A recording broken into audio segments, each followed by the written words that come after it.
Oscillation டாபிக்ல இருந்து previous year கொஸ்டினை கண்டினியூ பண்ணிக்கலாம் பாருங்க. In a simple harmonic motion, when the displacement is one of the amplitude, what fraction of the total energy is kinetic அப்படின்னு கேட்டிருக்காங்க. Okay, இப்போ அதை நம்ம சால்வ் பண்ணலாம் பாருங்க. இப்போ டிஸ்பிளேஸ்மெண்ட் வந்து 1 ஆஃப் வரும். இப்போ வந்து டோட்டல் எனர்ஜி வந்து நம்ம என்ன பண்ணிக்கலாம்னா total energy equal to kinetic energy plus potential energy போட்டுக்கலாம். பொட்டன்ஷியல் எனர்ஜி 0ன்னு போட்டா கைனடிக் எனர்ஜி மேக்ஸிமமா இருக்கும். ஓகேங்களா, அப்படின்னு எடுத்துக்கணும். அப்போ total energy equal to maximum kinetic energy போட்டோம்னா half into mass into maximum velocity square போட்டுக்கணும். மேக்ஸிமம் வெலாசிட்டி ஸ்கொயர் பண்ணணும். வெலாசிட்டிக்கு என்னப்பா formula? Omega root of A square minus X ஸ்கொயர்னு வரும். இப்போ வெலாசிட்டி வந்து மேக்ஸிமமா இருக்கணும்னா ஆர் மீன் பொசிஷன்ல இருக்கணும். அப்போ டிஸ்பிளேஸ்மெண்ட் 0 இருக்கணும். அப்போ மேக்ஸிமம் வெலாசிட்டி ஈக்குவல் டு என்ன ஃபார்முலா வருது? Omega A. அப்போ வி பிளேஸ்ல நம்ம மேக்ஸிமம் வெலாசிட்டி பிளேஸ்ல ஒமேகா ஏ போட்டோம்னா டோட்டல் எனர்ஜி வந்து half into M into omega square A square கிடைச்சிருக்கு. சரி, இப்போ வந்து நம்ம என்ன கண்டுபிடிக்கணும்? Kinetic energy at 1 half the ஆம்பிளிட்யூட்ல எவ்வளவு கண்டுபிடிக்க சொல்லியிருக்காங்க. அப்போ x is equal to a by 2ல கைனடிக் எனர்ஜி கண்டுபிடிக்க சொல்லியிருக்காங்க. x equal to a by 2 போட்டோம்னா அப்போ வெலாசிட்டி என்ன வச்சுக்கோங்க? Omega root of a square minus x பிளேஸ்ல a by 2 போட்டீங்கன்னா a ஸ்கொயர் பை 4 வந்துருமா?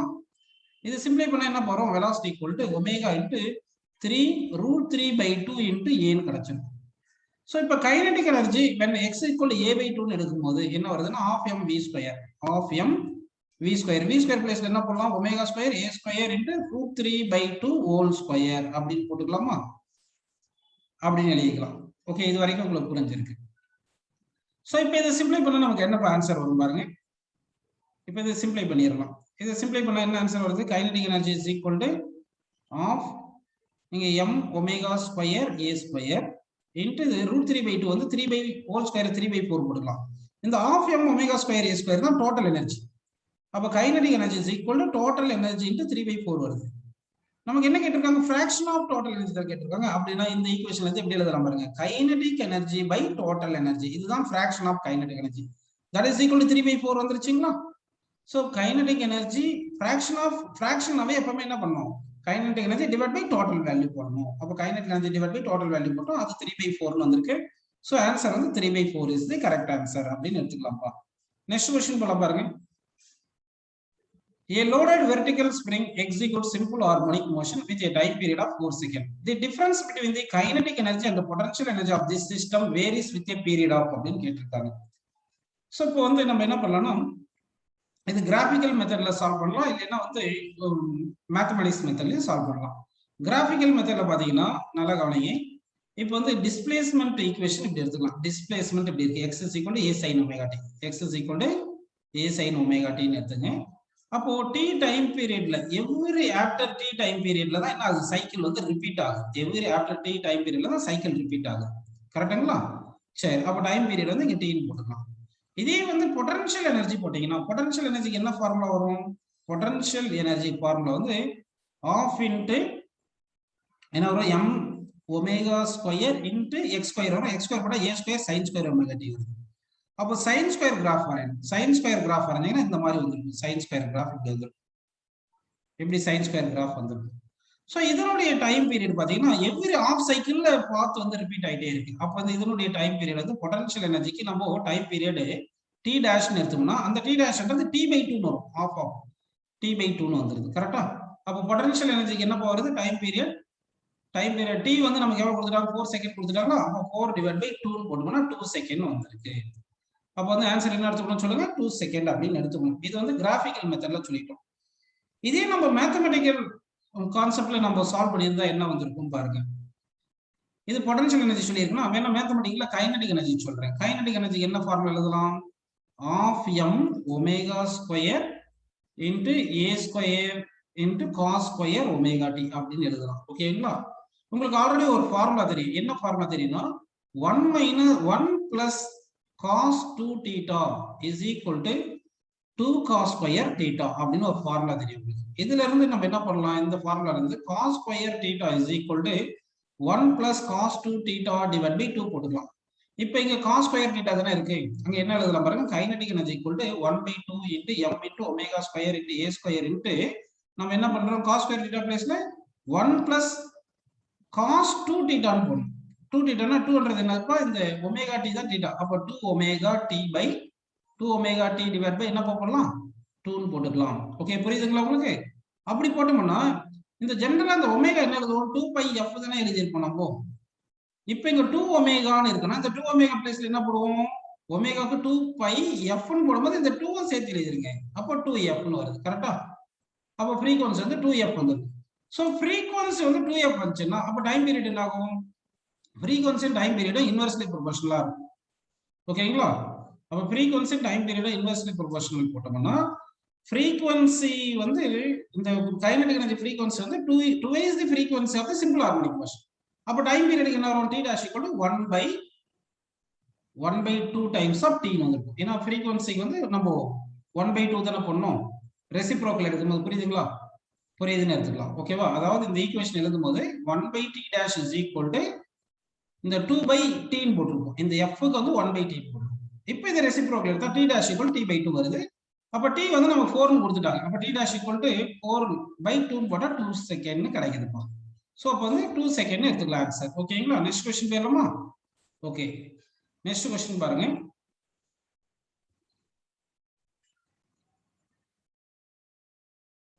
A body executes simple harmonic motion with an amplitude a. At what displacement from the mean position is the potential energy of the body is 1/4 of its total energy அப்படின்னு கேட்டிருக்காங்கப்பா. புரியுதுங்களா? So இந்த question என்ன பாத்தீங்கன்னா இப்போ வந்து இது simple harmonic motion, இது மீன் position, ஒரு பாயிண்ட் எடுத்துக்கிறோம். இந்த பாயிண்ட் வந்து சர்டைன் டிஸ்பிளேஸ்மென்ட் இருக்கு. இந்த டிஸ்பிளேஸ்மென்ட் எவ்வளவுன்னு கேட்டிருக்காங்க. ஆனா இங்க பொட்டன்ஷியல் எனர்ஜி எவ்வளவு இருக்குன்னு சொல்லியிருக்காங்க.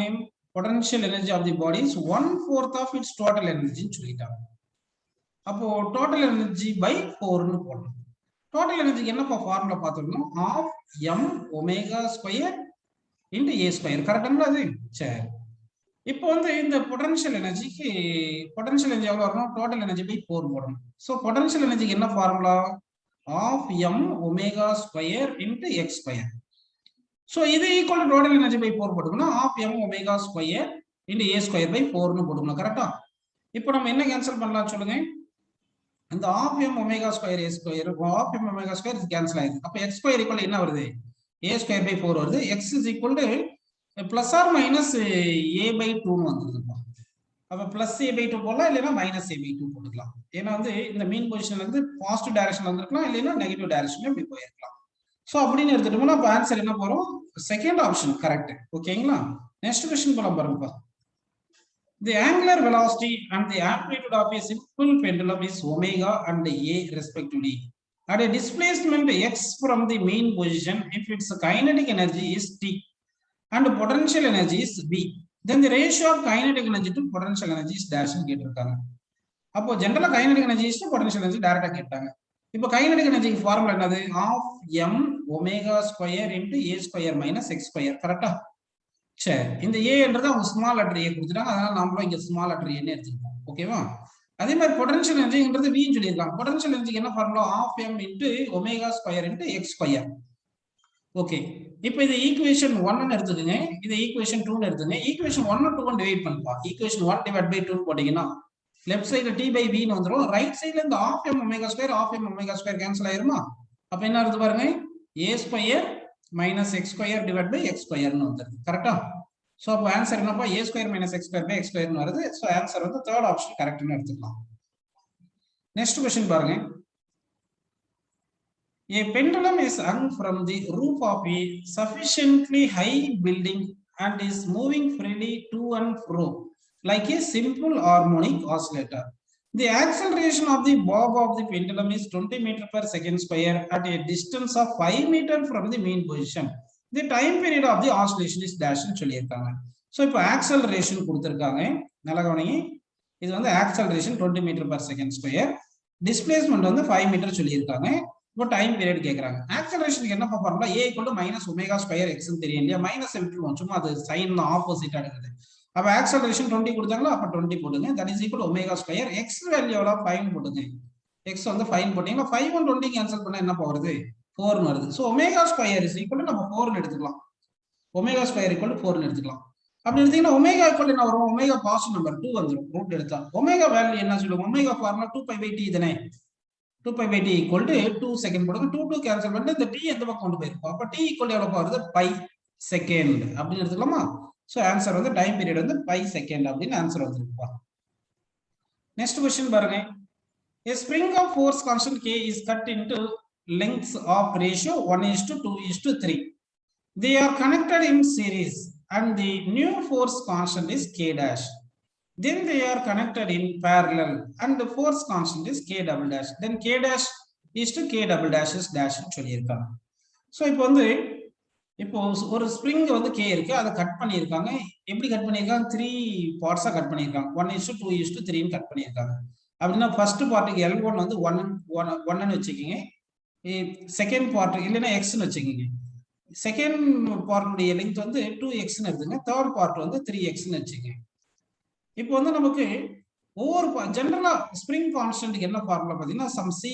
* a டிவைட் பை லெங்த் ன்னு போட்டுருக்கோம் அப்ப ஃபர்ஸ்ட் பார்ட் கட் பண்ணிருக்காங்க இல்லையா அது k1 எடுத்துட்டோம்னா அது என்ன வரும் c ஏரியா வந்து சேஞ்ச் ஆகாது லெங்த் தான் சேஞ்ச் ஆகும் அப்ப என்ன பண்ணலாம் ca வந்து கான்ஸ்டன்ட் வச்சிட்டேன்னா சரி ca டிவைட் பை x ன்னு போட்டுக்கலாமா அப்ப k2 என்ன வந்திருக்கும் ca by 2x ன்னு வந்திருக்கும் அப்ப k3 என்ன வந்திருக்கும் சொல்லுங்க ca by 3x ன்னு வந்துருது இப்படின்னு புரிஞ்சு உங்களுக்கு இப்போ ஃபர்ஸ்ட் கேஸ்ல எல்லாமே சீரிஸ்ல கனெக்ட் பண்ணும் இப்போ இந்த ca by x இருக்கு இல்லையா இதை வந்து ஒரு சும்மா ஒரு கான்ஸ்டன்ட் எடுத்துக்கலாமா அப்போ கொஞ்சம் ஈஸியா இருக்கு சம் சால்வ் பண்றதுக்கு அப்ப k1 is equal என்ன வரும் இந்த ca by x வந்து ஒரு கான்ஸ்டன்ட் வேற ஏதாவது ஒரு கான்ஸ்டன்ட் நம்பர் எடுத்துக்கலாம் அது c dash னு வச்சுக்கலாம் அப்போ k2 என்ன வரும் சொல்லுங்க c dash by 2 னு வந்துரும் இது c dash by 2 னு வந்துரும் k3 என்ன வந்திருக்குன்னு சொல்லுங்க c dash by 3 னு வந்திருக்கு ஃபர்ஸ்ட் கேஸ்ல k dash-ன்றது என்ன பாத்தீங்கன்னா சீரிஸ்ல கனெக்ட் பண்ணும்போது வராது அப்போ சீரிஸ்ல கனெக்ட் பண்றோம்னா சீரிஸ்ல என்ன formula 1 by k dash is equal to 1 by k1 plus 1 by k2 plus 1 by k3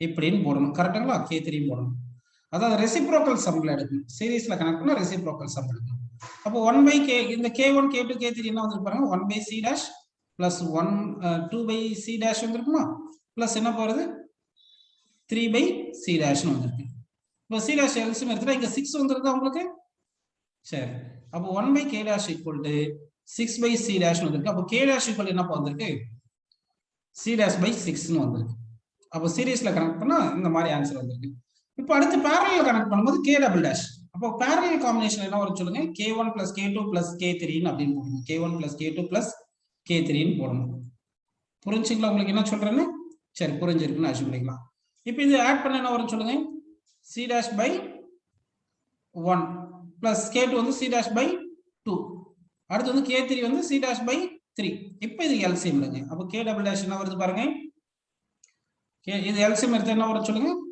c dash common எடுத்துக்கலாமா இதுக்கு LCM வந்து 6 எடுத்துக்கலாமா 6 எடுத்தீங்கன்னா இங்க 6 plus 3 plus 2 னு போடுறோம் அப்ப என்ன வருதுபா k double dash வந்து 11 c dash by 6 னு வந்திருக்கு இத parallel கனெக்ட் பண்ணும்போது நமக்கு சீரிஸ்ல கனெக்ட் பண்ணது டிவைட் பை parallel கனெக்ட் பண்ணது ஆன்சர் கேட்டிருக்காங்க அப்படிதானப்பா அப்ப சீரிஸ் டிவைட் பை parallel மேல எழுதுற மாதிரி k dash by k double dash பண்ணனும் k dash ன்றது c dash by 6 k double dash ன்றது 11 c dash by 6 அப்ப இந்த c dash by 6 c dash by 6 cancel பண்ணிருங்க அப்ப என்ன வருது ஆன்சர் 1:11 சோ ஆன்சர் வந்து 1:11 is the correct answer next question போயிரலாமா ஓகே பா next question போலாம் பாருங்க a body of mass m is attached to the lower end of a spring whose upper end is fixed.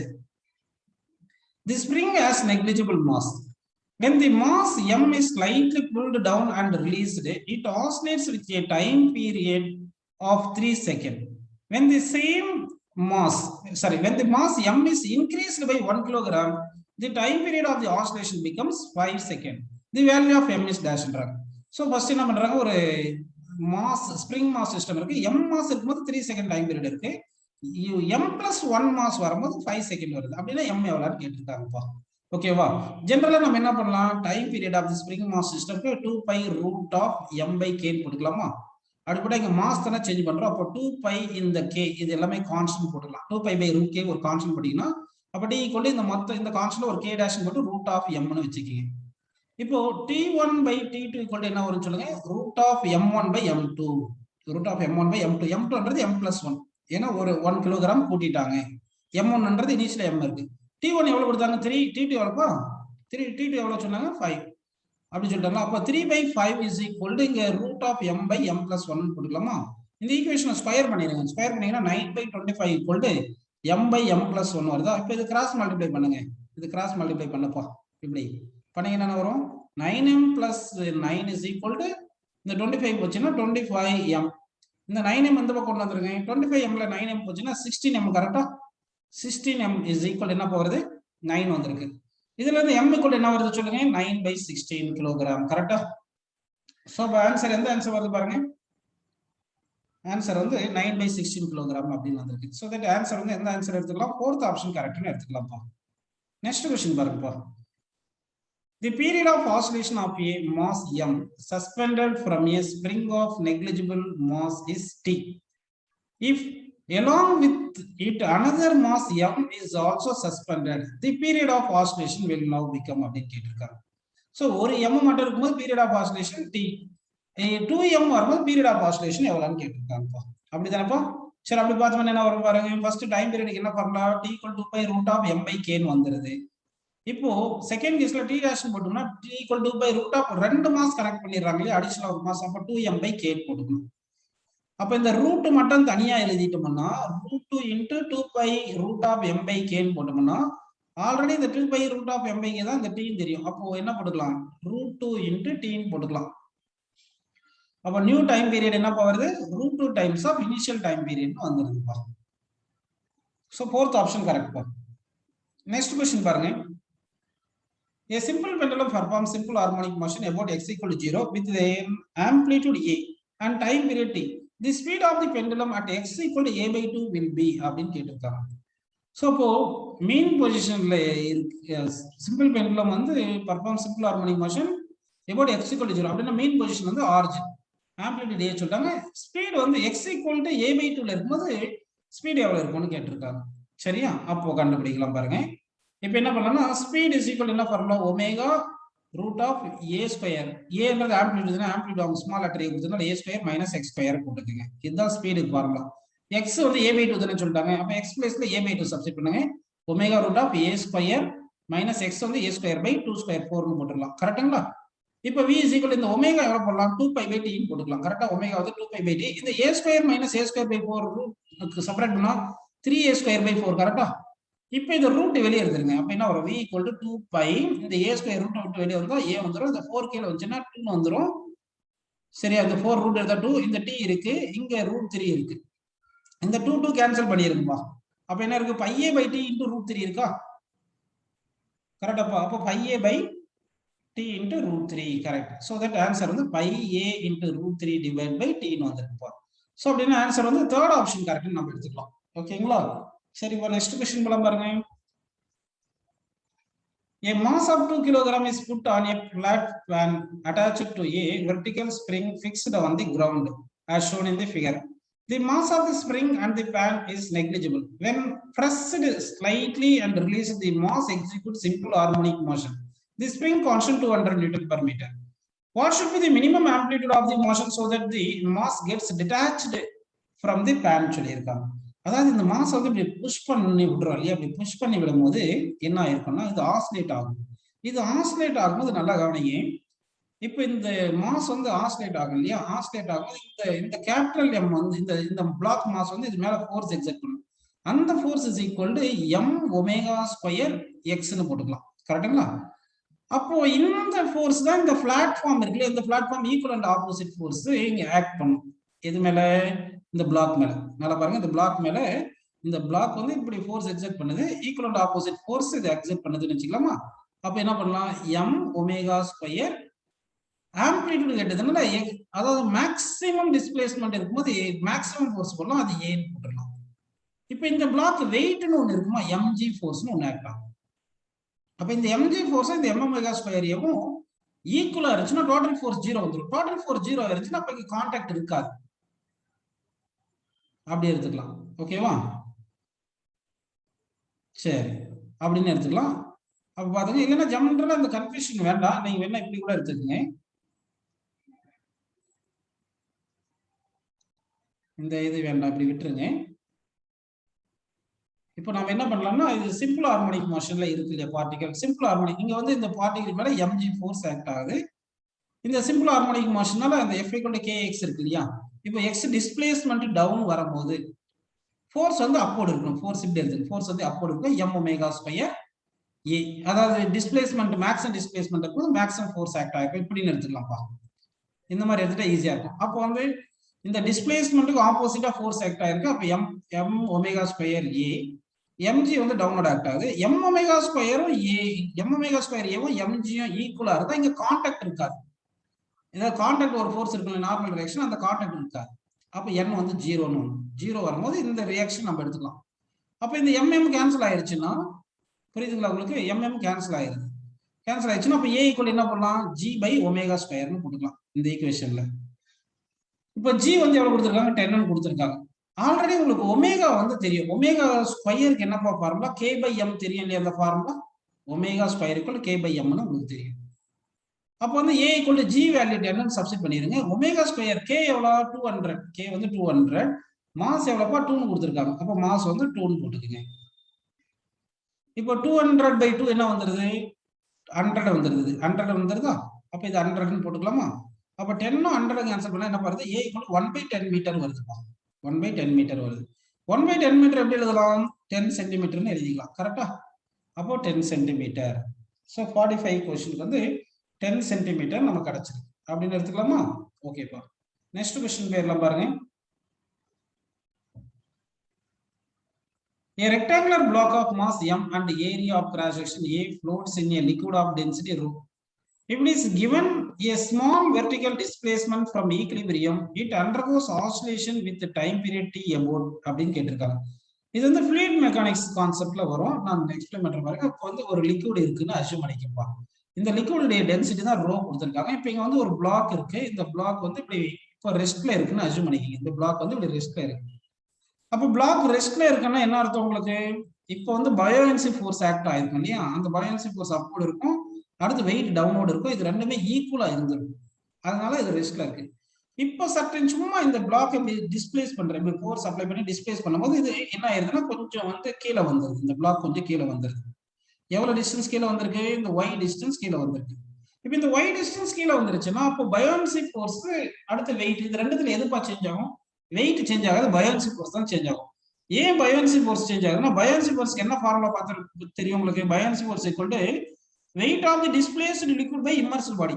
அப்படின்னா first கேஸ்ல ரெஸ்ட்ல இருக்கும்போது இவ்வளவு volume of the இதான் liquid வந்து டிஸ்பிளேஸ் பண்ணிருந்துச்சு. இப்போ கொஞ்சம் புஷ் பண்ணிட்டோம்னா கொஞ்சம் அடிஷனல் வால்யூம் வந்து உள்ள போயிருது. பிளாக் அடிஷனலா எவ்வளவு வால்யூம் உள்ள போயிருக்கு? இவ்வளவு இந்த டிஸ்பிளேஸ்மெண்ட் ஒய் இருக்கு இல்லையா? இந்த டிஸ்பிளேஸ்மெண்ட் ஒய் அளவுக்கு உள்ள போயிருச்சு. அப்ப இப்ப நெட் ஃபோர்ஸ் எவ்வளவு ஆக்ட் ஆயிருக்குன்னு பாத்தீங்கன்னா, நெட் ஃபோர்ஸ் வந்து இந்த கேஸ்ல வந்து இந்த அடிஷனலா இந்த பிளாக் எவ்வளவு கீழே போயிருக்கோ அந்த அளவுக்கு வால்யூம் இன்க்ரீஸ், டிஸ்பிளேஸ் ஆனது அதிகமா இருக்கு இல்லையா? அந்த டிஸ்பிளேஸ்டு வால்யூமுக்கு ஈக்குவலண்டா பயோஎன்சி ஃபோர்ஸ் இன்க்ரீஸ் ஆயிருக்கும். அந்த ஃபோர்ஸ் பயோஎன்சி ஃபோர்ஸ் அப்வர்ட் டைரக்ஷன்ல இருக்கும். இந்த ஃபோர்ஸ் தான் நெட் ஃபோர்ஸ். இந்த ஃபோர்ஸ் வந்து இந்த டிஸ்பிளேஸ்மெண்ட்டுக்கு ஆப்போசிட் டைரக்ஷன்ல இருக்கு. அப்போ அடிஷனல் பயோஎன்சி ஃபோர்ஸ் இருக்கு இல்லைங்களா? அந்த அடிஷனல் பயோஎன்சி ஃபோர்ஸ் தான் நெட் ஃபோர்ஸ். அந்த அடிஷனல் பயோஎன்சி ஃபோர்ஸ்க்கு என்ன formula? Volume into density of the displaced liquid into G. இந்த வால்யூம் என்ன பண்ணலாம்? ஃபார்முலா ஏரியா இன்டு இந்த displacement Y, area into Y into D into G போடுங்க. எஃப். புரியுதுங்களா உங்களுக்கு? இது வரைக்கும் புரிஞ்சிருக்கு. இப்போ இது mass into acceleration equal to Y into D into G into ஏரியான்னு போட்டுருக்கலாமா? அப்ப ஏரியா ஈக்குவல் என்ன வரும் சொல்லுங்க? இந்த ஆக்சலரேஷன் ஈக்குவல் என்ன வரும்? ADG divided by M into Y ன்னு போடலாம். ஒரு மைனஸ் போட்டுக்கலாம். ஏன்னா வந்து இது ஆப்போசிட்டா இருக்கு. டிஸ்பிளேஸ்மெண்ட் வந்து டவுன்வர்ட் இருக்கு, நெட் ஃபோர்ஸ் அப்வர்ட் இருக்கு. ஓகே, இப்போ வந்து நமக்கு definition A = minus omega square Y தெரியும் இல்லையா? இந்த ஃபார்முலா யூஸ் பண்ணும்போது ஒமேகா ஸ்கொயர் பிளேஸ்ல என்னப்பா இருக்கு? ADG by M ன்னு இருக்கு. அப்போ omega square equal to ADG by M ன்னு இருந்தா ஒமேகா வந்து ரூட்னு வந்துரும். அப்ப டைம் பீரியட் என்ன வந்துரும்? 2π by ஒமேகா. பை ஒமேகானா இது ரெசிப்ரோக்கல் போடுங்க. M by ADG ன்னு வந்திருக்கு. கரெக்ட்டுங்களா? சோ இப்போ சொல்லுங்க. அப்ப டைம் பீரியட் என்ன வருது? டைரக்ட்லி ப்ரொபோர்ஷனல் ரூட் m ன்னு வந்திருக்கு. அடுத்து time period inversely proportional to root a ன்னு வந்திருக்கு. அடுத்து time period inversely proportional to root of d density ன்னு வந்திருக்கு. ஓகேங்களா? இப்போ இதுல எந்த ஆப்ஷன் கரெக்ட் நம்ம சொல்லலாம்? 46க்கு இங்க பார்த்தோம்னா time period inversely proportional to root of a என்ற ஆப்ஷன் தான் இருக்கு. So that option C correct ன்னு எடுத்துக்கலாம்ப்பா. நெக்ஸ்ட் क्वेश्चन பாருங்க. two springs of spring constant K1 and K2 are joined in series. The effective spring constant of the combination is given by கேட்டிருக்காங்க. Series combination connect பண்ணும்போது effective சீரிஸ்ல என்ன பார்ப்போம்னா reciprocal some தானே, reciprocal சம்னு போட்டுக்கணும் அப்படின்னு போட்டுக்கணும். அப்ப என்ன வரும்னு சொல்லுங்க, இது எல்சிஎம் எடுத்தா K1 plus K2 divided by K1 K2 னு வருது. இது 1 by K in series. அப்ப இத ரெசிப்ரோக்கல் எடுங்க. இப்போ K in series equal to K1 K2 divided by K1 plus K2 அப்படின்னு போட்டுக்கலாம். சோ ஆன்சர் என்ன வருதுப்பா, fourth ஆப்ஷன் கரெக்ட். அடுத்த क्वेश्चन பாருங்க. The time period of a mass suspended from a spring is T. If the spring is cut into 4 equal parts and the same mass is suspended from one of the parts, then the new time period will be அப்படின்னு கேட்டிருக்காங்க. சரி, இப்போ வந்து already ஒரு spring இருக்கு, இதுக்கு ஒரு mass connect பண்ணியிருக்காங்க, K இது M இருக்குங்க. Time period equal 2 by root of M by K ன்னு புரியுது உங்களுக்கு. இப்போ வந்து அந்த ஸ்ப்ரிங்கை வந்து 4 ஈக்குவல் பார்ட்ல கட் பண்ணிட்டாங்க. ஜெனரலா ஸ்ப்ரிங் கான்ஸ்டன்ட் இன்வெர்ஸ்லி ப்ரொபோர்ஷனல் லெங்த்னு வருது. அப்போ நியூ ஸ்ப்ரிங் கான்ஸ்டன்ட் என்ன வந்துரும், இன்வெர்ஸ்லி ப்ரொபோர்ஷனல் L by 4 வந்துருது. அப்ப இந்த 4 மேல போயிடுச்சுன்னா அப்போ new spring constant 4 times of initial spring constant வந்துருக்கு. அப்போ நியூ டைம் பீரியட் என்ன பண்ணலாம், 2 by root of M by K பிளேஸ்ல 4K ன்னு போட்டுக்கணும். இந்த 4 ரூட்ல இருந்து வெளியே எடுத்தா என்ன வந்தது, 1 by 2 by root of M by K ன்னு வந்திருக்கும். கரெக்ட்டுங்களா? இப்போ இந்த வேல்யூ தான் T, இந்த வேல்யூ தான் T ன்னு உங்களுக்கு ஆல்ரெடி தெரியும். அப்போ new time period equal to T by 2 ன்னு புரியுது உங்களுக்கு. சரிங்களா? அப்போ T by 2 is the correct answer அப்படின்னு எடுத்துக்கலாமா? ஓகேப்பா, இப்படின்னு எடுத்துக்கலாம்ப்பா. நெக்ஸ்ட் क्वेश्चन பாருங்க. A mass is suspended separately by two different springs in successive order. Then time periods is T1 and T2 respectively. If it is connected by both the springs as shown in the figure, then time period is T0. The correct relation கேட்டிருக்காங்க. So ஒவ்வொரு ஸ்ப்ரிங்ல தனியா connect பண்ணும்போது இந்த மாசம் first K1ல connect பண்ணும்போது T1 வந்திருக்கு, K2ல connect பண்ணும்போது time period T2 வந்திருக்கு. இந்த ரெண்டு ஸ்ப்ரிங்கும் பேரல்ல கனெக்ட் பண்ணும்போது T0 வருது. அப்ப எந்த ரிலேஷன் கேட்டிருக்காங்க, கரெக்ட்னு. ஓகேங்களா? சோ அப்ப நம்ம என்ன பண்ணலாம்னா ஜெனரலா டைம் பீரியடுக்கு என்ன formula, T equal 2 pi root of M by K. இங்க என்னென்ன கான்ஸ்டன்ட் வரப்போகுது, இந்த 2 pi M எல்லாம் கான்ஸ்டன்ட், K தான் மாத்தணும். அப்ப டைம் பீரியடுக்கு என்ன பண்ணலாம், சும்மா ஒரு கான்ஸ்டன்ட் K கான்ஸ்டன்ட் வந்து நம்ம C கூட வச்சுக்கலாம், டிவைட் பை ரூட் K ன்னு போட்டுக்கலாம். கரெக்ட்டுங்களா? இதுல இருந்து ரூட் K லெஃப்ட் சைடுல கொண்டு வந்துருங்க. Root K is equal to some constant divided by T ன்னு வருது. இது ஸ்கொயர் பண்ணிட்டீங்கன்னா அப்ப K equal to இன்னொரு கான்ஸ்டன்ட் C ஸ்கொயர் கான்ஸ்டன்ட்னா அது ஒரு C டாஷ் வச்சுட்டு by T ஸ்கொயர் அப்படின்னு நம்ம வச்சுக்கலாம். ஓகே, புரியுதா? அப்போ K1 ஸ்ப்ரிங் கனெக்ட் பண்ணும்போது என்ன வருது, C dash by T1 ஸ்கொயர்னு போட்டுங்க. K2 ஸ்ப்ரிங் கனெக்ட் பண்ணும்போது C dash by time period வந்து T2 டேஷ்னு வச்சுக்கோங்க. புரியுதுங்களா? இப்போ இந்த ரெண்டு ஸ்ப்ரிங்கும் பேரல்ல கனெக்ட் பண்ணும்போது என்ன வரும், எஃபெக்டிவ் பேரல்ல கனெக்ட் பண்ணும்போது C dash by T0 square வரும். இங்க டைம் பீரியட் வந்து T ஸ்கொயர்னு வரும். கரெக்ட்டுங்களா? அப்படின்னு வந்துருது. இது வரைக்கும் உங்களுக்கு புரிஞ்சிருச்சு. இப்போ what is the force constant in parallel பாத்தீங்கன்னா, force constant in parallel equal to sum of individual force constant போட்டுக்கணும். அப்ப இந்த Kp வேல்யூ இங்க சப்ஸ்டிட் பண்ணுங்க, எவ்வளவு வருது, C dash by T0 square equal to K1 value இங்க சப்ஸ்டிட் பண்ணுங்க, C dash by T1 square. கரெக்ட்டா? K2 வேல்யூ இங்க இருக்கு பாருங்க, இத சப்ஸ்டிட் பண்ணுங்க, C dash by T2 square. இப்போ C dash கேன்சல் பண்ணிருங்க, இது T0 ஸ்கொயர் மேல கொண்டு போங்க, -2 வந்துருமா, equal to T1 power -2 plus T2 power -2 அப்படின்னு வந்துருது. சோ எந்த ஆன்சர் கரெக்ட் பாருங்கப்பா, 49th B ஆப்ஷன் கரெக்ட். கரெக்ட்டுங்களா? அப்படின்னு எடுத்துக்கலாம். நெக்ஸ்ட் क्वेश्चन பாருங்கப்பா. Two masses MA and MB are hung from two strings of length LA and LB respectively. They are executing simple harmonic motion with a frequency relation FA equal to FB. Then which relation is correct அப்படின்னு கேட்டிருக்காங்க. Okay, புரியுதுங்களா உங்களுக்கு? சரி, இப்போ frequency தானே சொல்லியிருக்காங்க, time period reciprocal எடுத்தா frequency கிடைச்சிரும். ஃப்ரீக்வன்சிக்கு அதாவது ஒரு ஸ்ட்ரிங் இருக்கு, ஒரு மாஸ் இருக்கு M, இது லெங்த் L ன்னு எடுத்து இது ஆசிலேட் பண்றோம். அப்ப டைம் பீரியடுக்கு என்ன formula, 2 by root of L by G தானே வந்திருக்கும். அப்ப ஃப்ரீக்வன்சிக்கு என்ன வந்துரும், 1 by 2 by root of G by L தானே வந்திருக்கணும் அப்படின்னு எடுத்துக்கலாம். இப்போ ஃப்ரீக்வன்சி ஆஃப் A கூட twice the frequency of B ன்னு கொடுத்துட்டாங்க. அப்ப ஃப்ரீக்வன்சி ஆஃப் A போடும்போது என்ன வரும், 1 by 2 by root of G by length A ன்னு போட்டுக்கலாமா. That is equal to 2 into frequency of B என்ன பண்ணலாம், 1 by 2 pi root of G by LB ன்னு போட்டுக்கலாம். Okay, length of the string B ன்னு போட்டுக்கலாம். இப்போ நம்ம என்ன கேன்சல் பண்ணலாம், 1 by 2 pi கேன்சல் பண்ணிடலாம், அந்த G கேன்சல் பண்ணிடலாம். அப்போ என்ன வருது, இப்போ இது ஸ்கொயர் பண்ணிட்டீங்கன்னா 1 by LA is equal to 4, 2 ஸ்கொயர்னா 4 into 1 by LB ன்னு வந்துருது. கரெக்ட்டுங்களா? சரி, அப்படின்னு வந்துருக்குப்பா. சோ இதுல இருந்து எந்த ஆப்ஷன் கரெக்ட் நம்ம சொல்லிடலாம் சொல்லுங்க நமக்கு. இப்போ எல்பி இங்கிட்ட வந்துரும், எல்ஏ அங்கிட்டு போயிடும். அப்படி இல்லைன்னா இது ரெசிப்ரோக்கல் எடுங்க. ரெசிப்ரோக்கல் எடுத்தா எல்ஏ ஈக்குவல் டு எல்பி பை 4 வருதா? அப்ப எல்ஏ ஈக்குவல் டு எல்பி பை 4 வருது. இதுல மாஸே இல்ல பாத்தீங்களா? அப்போ mass independent. So does not depends on mass and LA is equal to LB by 4. So that answer first option correct ன்னு எடுத்துக்கலாம்ப்பா.